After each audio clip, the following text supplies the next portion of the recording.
Eh bien, écoutez bien ceci. En Islande, le peuple a fait démissionner un gouvernement au complet.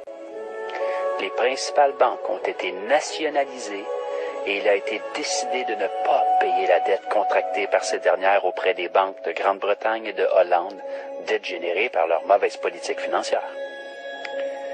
Une assemblée populaire vient d'être créée pour réécrire la Constitution, et tout cela pacifiquement. Toute une révolution contre le pouvoir qui a conduit à cette crise. Voilà pourquoi rien n'a été publié. Depuis plusieurs mois, puis même on pourrait dire depuis 2 ans, là, on n'a pas vu grand-chose. Que se passera-t-il si les citoyens du monde en prenaient exemple? Brièvement, voici l'histoire des faits. 2008, la principale banque du pays est nationalisée.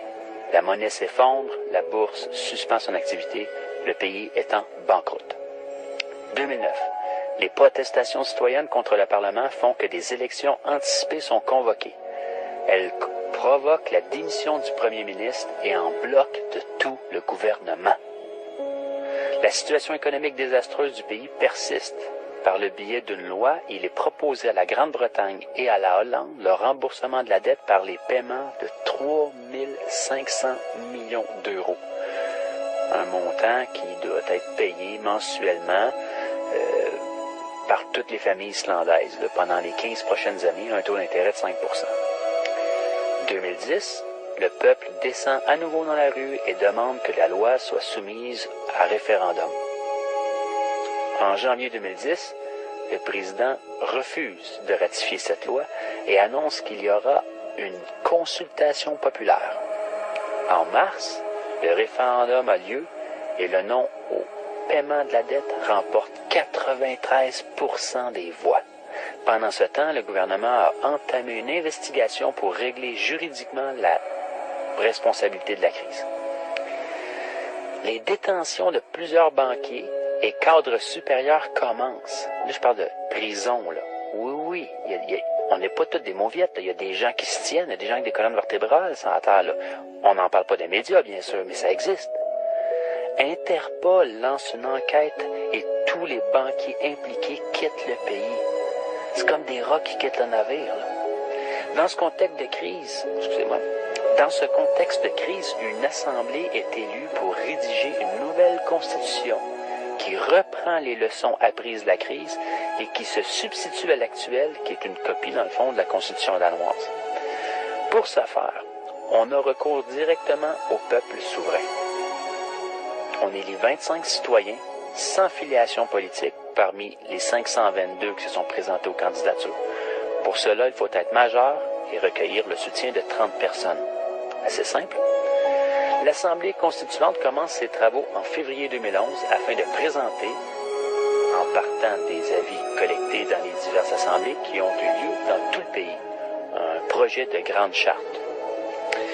Elle doit être approuvée par l'actuel Parlement ainsi que par celui qui sera constitué après les prochaines élections législatives. Voici en bref l'histoire de la Révolution islandaise. Démission en bloc de tout un gouvernement. Nationalisation de la banque. Référendum pour que le peuple puisse se prononcer sur des décisions économiques fondamentales. Emprisonnement des responsables de la crise.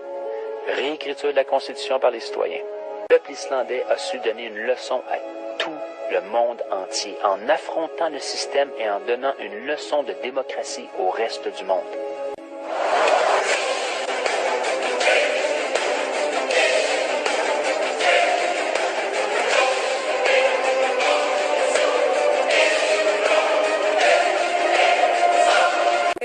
Se banco é grande demais para falir, ele é grande demais para ser privado. Face à crise cíclica do final de 2007, 2008, os Estados vão a correr a socorrer a banca e os Estados entram em falência. entram em falência porque vão socorrer a banca. Ou seja, isto não parece fazer lógica absolutamente nenhuma, porque nós estamos a pagar, isto é uma espécie de socialização dos prejuízos.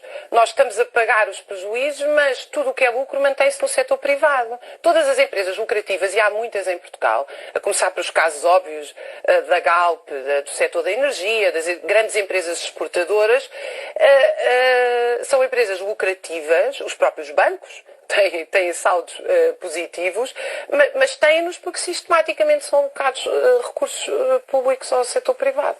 Tem que ser a nacionalização da banca e do sistema financeiro. A banca e o sistema financeiro têm que voltar ao controle público dos cidadãos e das pessoas.